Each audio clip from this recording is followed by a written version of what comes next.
मित्रों, आज आप लोगों से मुक्तिबोध के जीवन दर्शन और उनकी काव्य दृष्टि पर मैं बात करूंगा।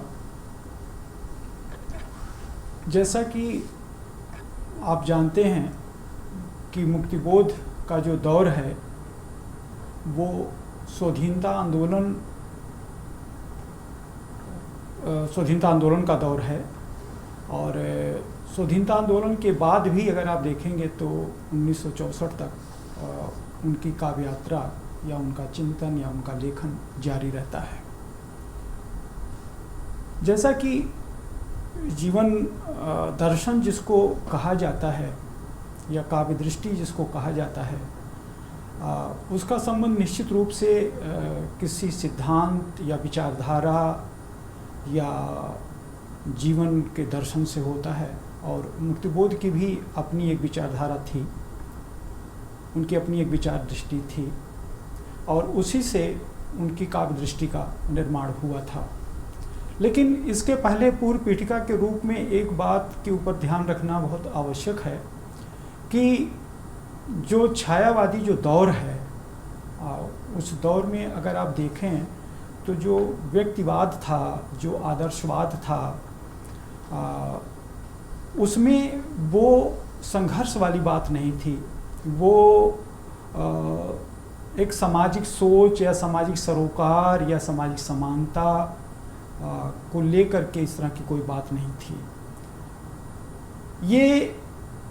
जो चीज़ें होती हैं कि एक तो व्यक्ति अपने आप को तलाशता है, खोजता है, अपने आप को परिभाषित व्याख्यायित करता है कि वो क्या है, क्या चाहता है, किन चीज़ों में उसकी आस्था है, जिस समाज में वो रहता है उसको वैसे ही देखना चाहता है या उसको बदलना चाहता है। तो निश्चित रूप से एक तो व्यक्ति स्वयं से ही संघर्ष करता है, स्वयं को समझता है, जानता है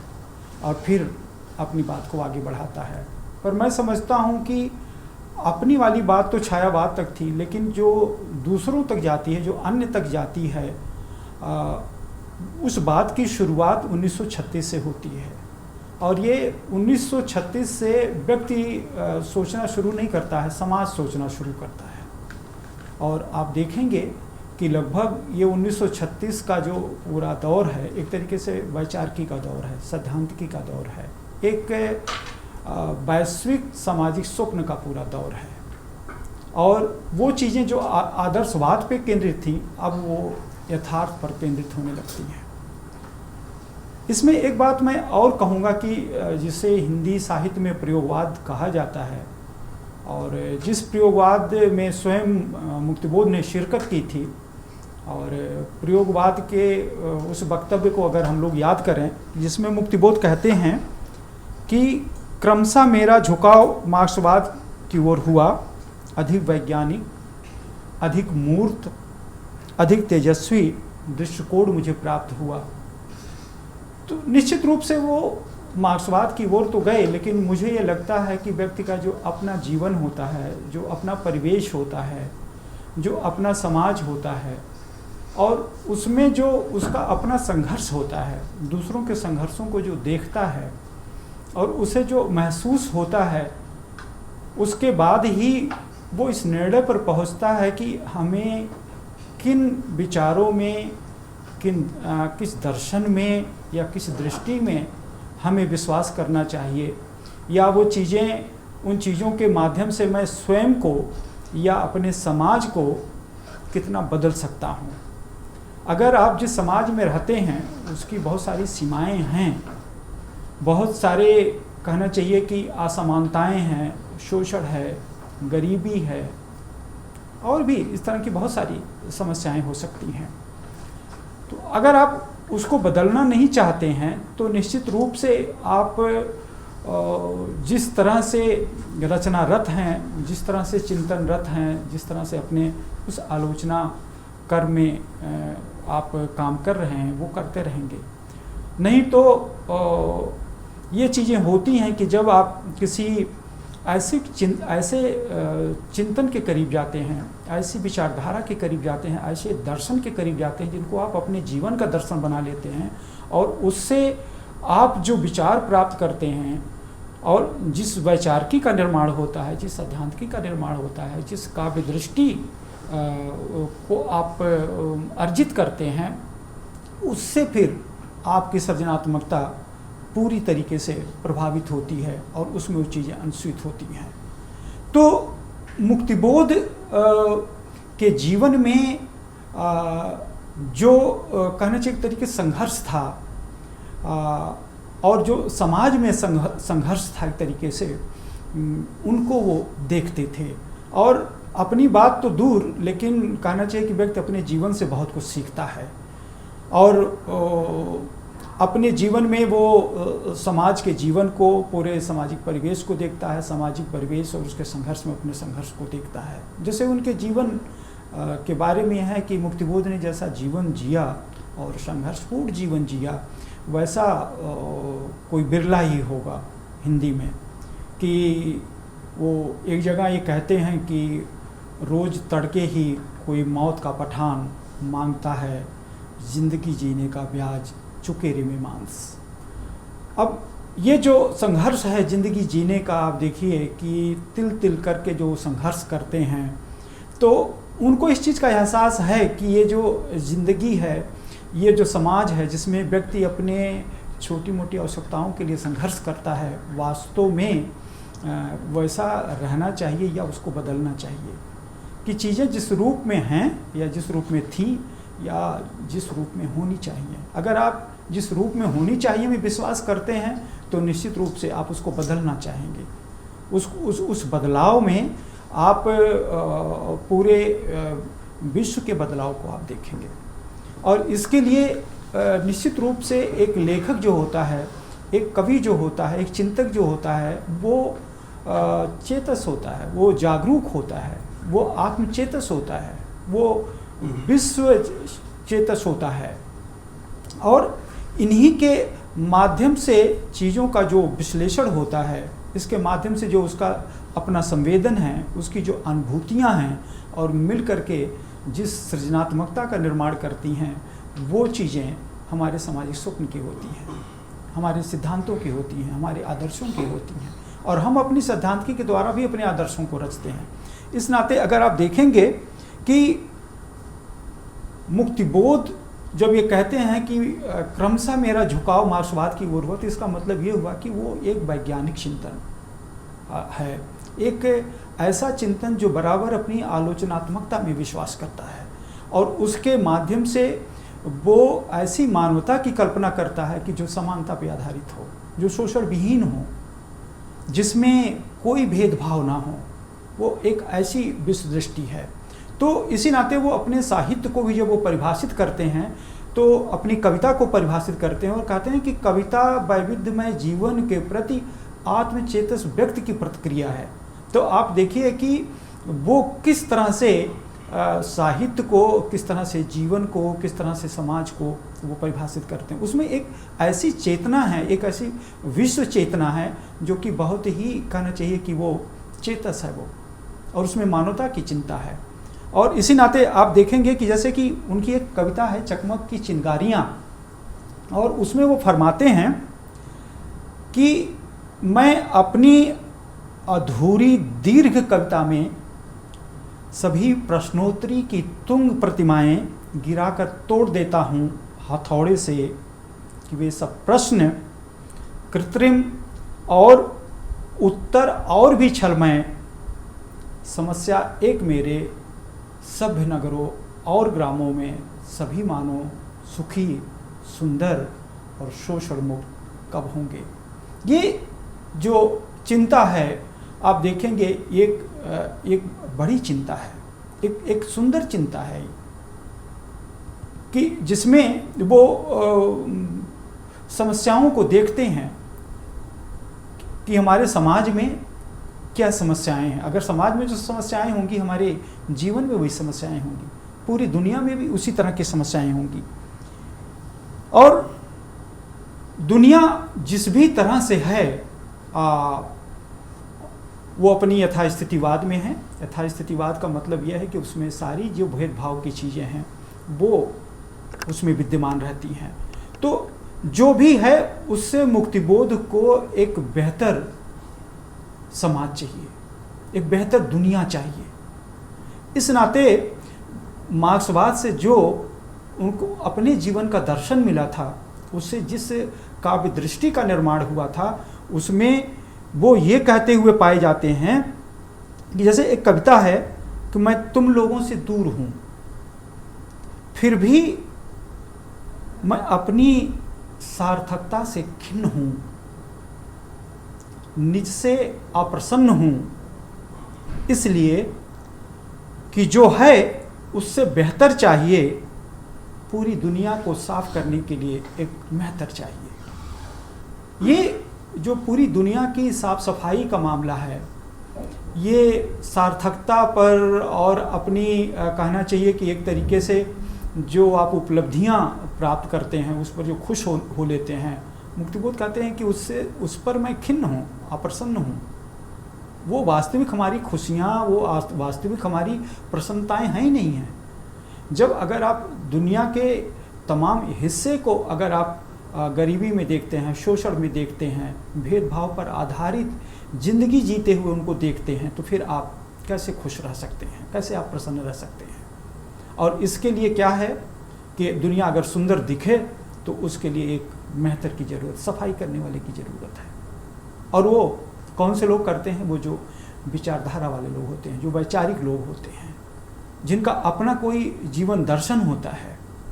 इस नाते अगर आप देखेंगे, जिसको मैं कह रहा था कि छायावाद में ये चिंता संघर्ष वाली चिंता नहीं है, इस संघर्ष का साहित्य कायदे से अगर आप देखेंगे जिसमें व्यक्ति आत्मसंघर्ष करता है, वो आत्मोन्मुख से अगर आप देखें लोकोन्मुख होता है, तो वो प्रयोगवाद के दौर से वो चीज़ें शुरू होती हैं और वो नई कविता और उससे आगे तक जाती हैं। तो मुक्तिबोध जो है आत्मोन्मुख नहीं है, या उनका जो आत्मसंघर्ष है वो लोकोन्मुख है। वो जनता में आस्था रखते हैं, वो जनता के हर दुख दर्द में वो शिरकत करना चाहते हैं। उन्होंने स्वयं अपनी उस तरह की ज़िंदगी देखी थी, अपने समाज को देखा था, और जिसमें ये पाया था कि शायद ये जो चीज़ें हैं ये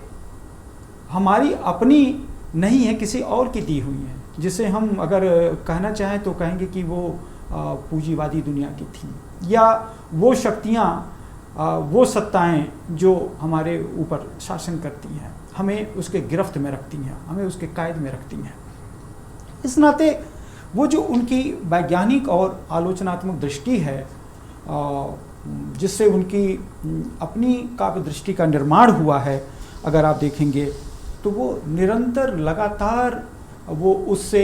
संघर्ष करते रहते हैं। और मुक्तिबोध ने एक तरीके से कहना चाहिए कि जो पारंपरिक लोग होते हैं, जो अपनी परंपरा से बिल्कुल मुक्ति नहीं चाहते हैं, उसी में पड़े रहते हैं, अपने को परमार्जित नहीं करते हैं, अपने को एक तरीके से नई चीज़ों में दीक्षित नहीं करते हैं, मुक्तिबोध उन लोगों में नहीं थे। मुक्तिबोध ने लगभग कहना चाहिए कि जो पारंपरिक और पुराणपंथी जो चीज़ें थी, सबसे वो मुक्ति पा लिया था उन्होंने, और उस मुक्ति पाने में ही उन्होंने अपने को एक तरीके से एक नई विचारधारा में, एक नए वैज्ञानिक चिंतन में अपने को दीक्षित किया था, जो कि उनके लिए संबल होता है। और वो शुरू से लेकर के आखिर तक अगर आप देखें तो लगभग उस विचार धारा के तहत ही काम करते हैं, और उसी में पूरा सृजनरत रहते हैं, उसको सृजनात्मकता देते हैं। तो जो जनता के प्रति जो उनकी अपनी पक्षधरता है, जो उनके अपने सरोकार हैं, वो इस नाते हैं कि उनका अपना एक सामाजिक स्वप्न है, उसका अपना एक मानवता के प्रति एक विश्व चेतना है, एक, क्योंकि वो विश्व चेतस हैं, और वो चाहते हैं कि जो केवल हम जिस समाज में रहते हैं, जिस देश में रहते हैं, जिस राष्ट्र में रहते हैं, केवल वही सुखी सुंदर और शोषण मुक्त ना हो, बल्कि पूरी दुनिया के लोग इसी तरह से सुंदर शोषण मुक्त हों। तभी वो मानवता पूरी तरीके से परिभाषित और व्याख्यायित होती है अपनी सुंदरता में, अपनी शोषण विहीनता में।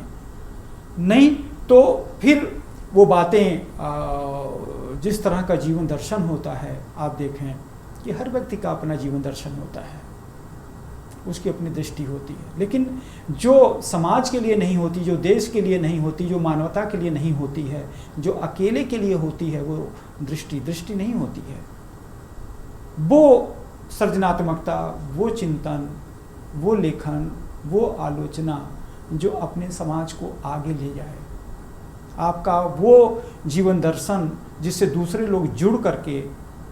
अपने में बदलाव महसूस करें। आप जिस समाज में रहते हैं उस दर्शन के माध्यम से उसमें बदलाव लाएं, उसमें एक सकारात्मक बदलाव लाएं,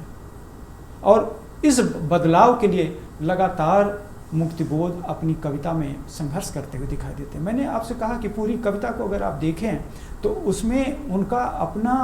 व्यक्तिगत संघर्ष तो है ही है, और पूरा जीवन संघर्ष में था ही, लेकिन उसमें पूरा समाज का संघर्ष बोलता है, उसका अपना स्वर है। उस स्वर को अगर आप सुनेंगे तो आपको लगेगा कि मुक्तिबोध लगभग उस दौर के कवियों में सबसे अलग हैं, जो कि वैचारिक रूप से एक ऐसे कवि हैं कि जो शुरू से लेकर के आखिर तक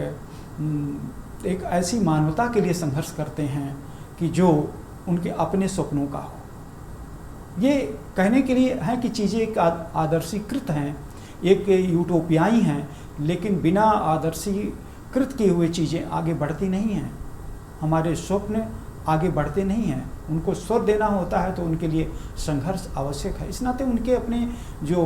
जीवन में संघर्ष है वही उनकी अपनी सृजनात्मकता में भी वो संघर्ष आपको दिखाई देता है। और वो पूरे प्रयोगवादी कविता के दौर से आप देखेंगे, जो उनकी कविताएं हैं, उत्तर छायावादी दौर की जो कविताएं हैं, वहाँ से लेकर के प्रयोगवाद और नई कविता तक वो चीज़ें दिखाई देती हैं। उसमें वो जिस निम्न वर्ग से थे लगभग कहना चाहिए, और वो मध्य वर्ग जो प्रगतिशील नहीं था, लगभग उस मध्य वर्ग की भी वो बात करते हैं। बहुत ही आलोचनात्मक है उसके बारे में। और ये जो मध्य वर्ग है, जो पीछे से चला आया है, पिछले 200 वर्षों में जिसका निर्माण हुआ है मुक्तिबोध, उसके बारे में बहुत अच्छी तरह से जानते हैं। और नई कविता को जो परिभाषित करते हैं तो ये कहते हैं कि इसके दो दल हैं, एक निम्न मध्य वर्ग का, एक उच्च मध्य वर्ग का। और वो जानते हैं कि उच्च जो मध्य वर्ग है वो किस तरह की सृजनात्मकता में तल्लीन है। तो जो चीज़ें पहले से सिद्ध हैं, जो चीज़ें बनी बनाई हैं, जो चीज़ें प्री कंसीव्ड नोशन के रूप में है, वो मुक्तिबोध के यहाँ नहीं है। मुक्तिबोध के यहाँ सारी चीज़ें प्रक्रिया में हैं, सारी चीज़ें एक प्रोसेस में हैं, चलती हैं, एक संघर्ष में हैं, उसमें वो बनती हुई दिखाई देती हैं, उस प्रक्रिया में रत वो दिखाई देती हैं। कोई चीज़ पहले से तैयार नहीं है तो उस तैयार की हुई चीज़ों को एक सिद्ध मान लिया जाए और कहा जाए कि यही अंतिम है। मुक्तिबोध के यहाँ कुछ भी अंतिम नहीं है, क्योंकि एक ऐसे वैज्ञानिक चिंतन में वो विश्वास करते हैं, जीवन के एक ऐसे दर्शन में विश्वास करते हैं कि वहाँ बिना संघर्ष के कुछ प्राप्त नहीं किया जा सकता है, और वो संघर्ष ही उन चीज़ों को आगे ले करके जाता है। हाँ मित्रों, जब मैं शमशेर जी को याद करता हूँ तो ये पाता हूँ कि वे मुक्तिबोध के बारे में कहते हैं कि मुक्तिबोध निरंतर मार्क्सीय दृष्टिकोण का अध्ययन, आखिर तक अपनी दृष्टि को और कविता को उस दृष्टि के अनुसार सुगठित करने में सुगठित वो बराबर करते रहते हैं। मार्क्सवाद में उनकी आस्था निर्विवाद और उत्कट रूप से उनकी कविता में सक्रिय है, और वह उनकी कविता में रचनात्मक आवेग को निरंतर संयमित करती रहती है। मित्रों, शमशेर जी जिस तरह से मुक्तिबोध की कविता की परख करते हैं, उनके चिंतन, उनकी विचारधारा, उनके दर्शन की परख करते हैं, तो ये तो निश्चित रूप से निकल करके सामने आता है कि उनका जो अपना जीवन दर्शन है, उनकी जो अपनी काव्य दृष्टि है, वो उस पर कोई भी उंगली नहीं उठा सकता। लेकिन फिर भी साहित्य की दुनिया है, संस्कृति की दुनिया है, चिंतन की दुनिया है, आलोचनात्मकता की दुनिया है, तो फिर भी मुक्तिबोध के बारे में तो ये कहा ही गया कि वो रहस्यवाद से, अस्तित्ववाद से प्रभावित थे और मार्क्सवाद के साथ उसका समन्वय करना चाहते थे, लेकिन ऐसा कुछ नहीं है। जैसा कि शमशेर जी ने कहा और आपने देखा कि शमशेर जी कितनी ईमानदारी से बेबाकी से सारी चीज़ों की बात करते हैं मुक्तिबोध के बारे में, कि उससे ये निकल करके सामने आता है कि मुक्तिबोध ने अपने जीवन दर्शन और काव्य दृष्टि के माध्यम से लगभग इन दोनों की सीमाओं का एक तरीके से अतिक्रमण किया, चाहे वो रहस्यवाद हो, चाहे अस्तित्ववाद हो, या इस तरह की चीज़ें जो उनके संदर्भ में बातचीत की जाती है। वो जो जटिलता है, वो जो एक नई भाषा है, एक नया शिल्प है, एक नई कविता का एक मुहावरा है जो दिखता है, और उस जटिलता के नाते और उन कहना चाहिए कि एक तरीके से तमाम दूसरे ज्ञान विज्ञान के शब्दावलियों के प्रयोगों को देख करके जिस तरह से मुक्तिबोध के बारे में धारणाएं बना ली जाती हैं और उसको रहस्य के संदर्भ में या अस्तित्ववाद के अकेलेपन या व्यक्तिकता के संदर्भ में परिभाषित किया जाता है, वो उचित नहीं है। निश्चित रूप से मुक्तिबोध अपने इस मार्क्सवादी जीवन दर्शन और काव्य दृष्टि के माध्यम से सीमाओं का उसका अतिक्रमण करते हैं। इसके साथ साथ अगर आप देखें मित्रों तो ठीक है कि उन्होंने एक ऐसे वैज्ञानिक चिंतन में विश्वास किया और ऐसा स्वप्न देखा कि जिसमें अपनी सृजनात्मकता के माध्यम से जो अवदान दिया ही दिया, लेकिन मुक्तिबोध को यदि लगा कि प्रगतिशील जो खेमा है, प्रगतिशील जो आंदोलन है, जो प्रगतिवाद का साहित्य है, इसमें कोई अगर कमी है, इसकी कोई अपनी सीमाएं हैं और इसकी कहना चाहिए कि इन सीमाओं के ऊपर कोई अगर बात नहीं करता है, तो उन्होंने ये हिम्मत भी जुटाई, ये साहस जुटाया उन्होंने और स्वयं उस प्रगतिशील आंदोलन, उस प्रगतिवादी साहित्य के बारे में उन्होंने उंगलियां उठाई और बाकायदे कहना चाहिए कि अमृतपाल डांगे जी को उन्होंने एक ऐसा लंबा पत्र लिखा कि जिसमें इन सब सारी चीज़ों के बारे में उन्होंने कही।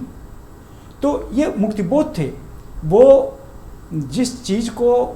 अपने जीवन का अंग बना लेते हैं, अपने विचारधारा को, जिस विचारधारा को जीवन का दर्शन बना लेते हैं, अपनी रचनात्मकता की वो वैचारिकी बना लेते हैं और उस विचारधारा के तहत काम करते हुए कभी भी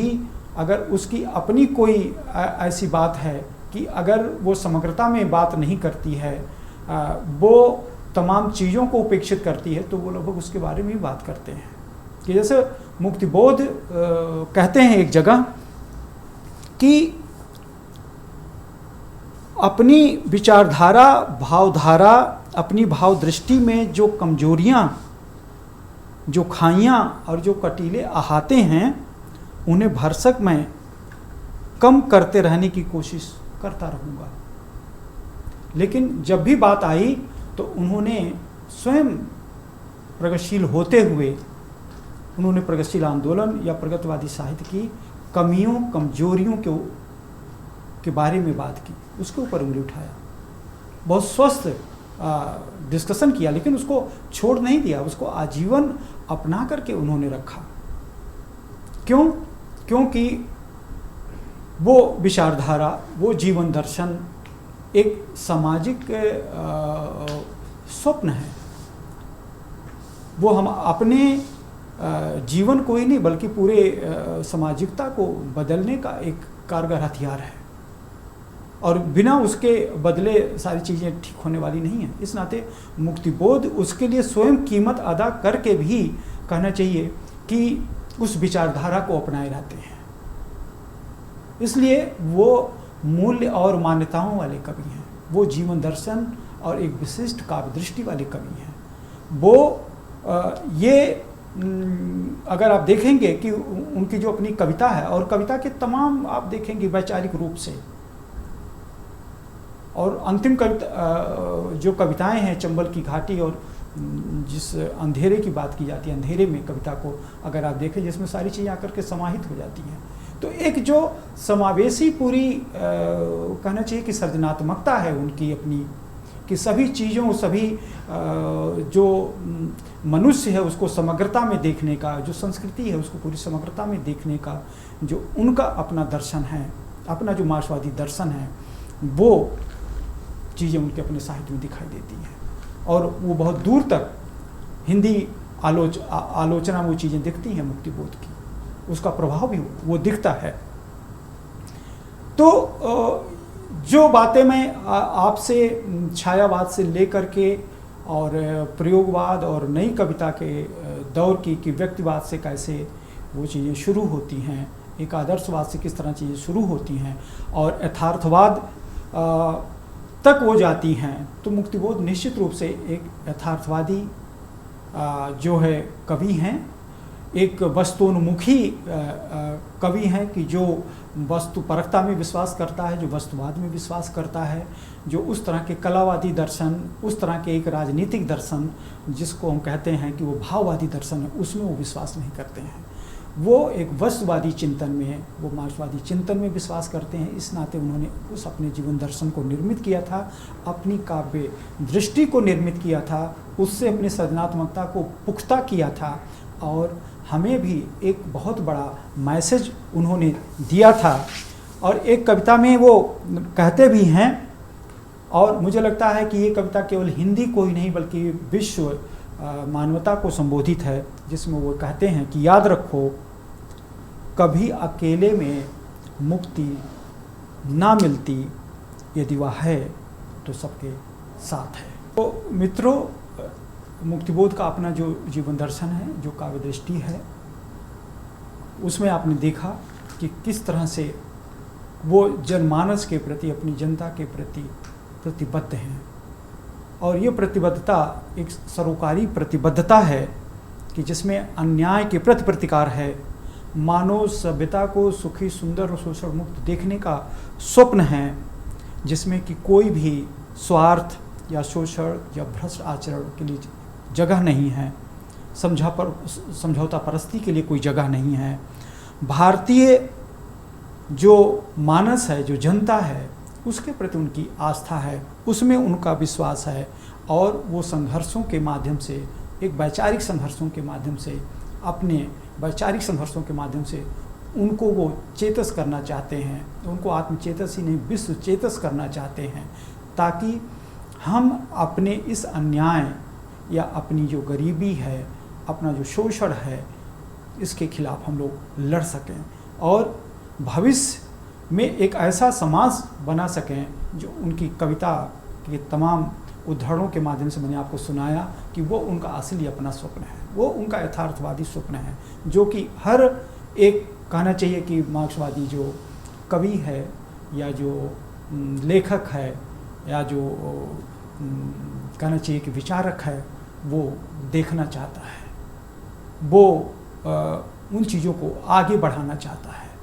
वो अपने स्वार्थों में पल करके उस मध्य वर्ग की तरह समझौता परस्त होकर के अगर वो रहेगा तो शायद समाज नहीं बदलेगा। समाज को बदलने के लिए निश्चित रूप से जिस दर्शन की, जिस काव्य दृष्टि की आवश्यकता होती है, वो मुक्तिबोध के पास है। अब मुक्तिबोध प्रगतिशील कवि हैं तो हैं, मार्क्सवादी कवि तो हैं, लेकिन यदि हम उनको ये कहें कि वो रहस्यवादी हैं, वो अस्तित्ववादी हैं, या वो नववामवादी हैं, या वो उग्र वामपंथी हैं, तो शायद ये तमाम चीज़ें हमें ले जाएंगी एक ऐसे उलझन की तरफ। लेकिन असल में वो एक ऐसे मार्क्सवादी चिंतक हैं कि जिनका अपना जीवन का दर्शन मार्क्सवाद से निर्मित हुआ है, और उस मार्क्सवादी दर्शन के माध्यम से उन्होंने स्वयं को तो बदला ही बदला, और तमाम जो भावी पीढ़ियां हैं, एक तरीके से देखा जाए, उनसे वो प्रेरणा लेती हैं, उनकी सृजनात्मकता से प्रेरणा लेती हैं, उनके चिंतन, उनके विचारों से प्रेरणा लेती हैं, और उस मार्ग पे, उस पथ पर अग्रसर होती हैं, ताकि जो दुनिया हो वो एक तरीके से जो पूरी मानवता हो, वो मानवता जो है सुखी, सुंदर। तो मित्रों, बहुत बहुत धन्यवाद आपका कि आपने ध्यान से सुना। और इसमें जीवन दर्शन को लेकर के बहुत सारी बातें की जा सकती थी, काव्य दृष्टि को लेकर के, तमाम दौर कि उनकी कविताओं को लेकर अलग अलग से बातचीत की जा सकती थी, लेकिन उतना समय नहीं है। आज इतना ही। धन्यवाद आपको।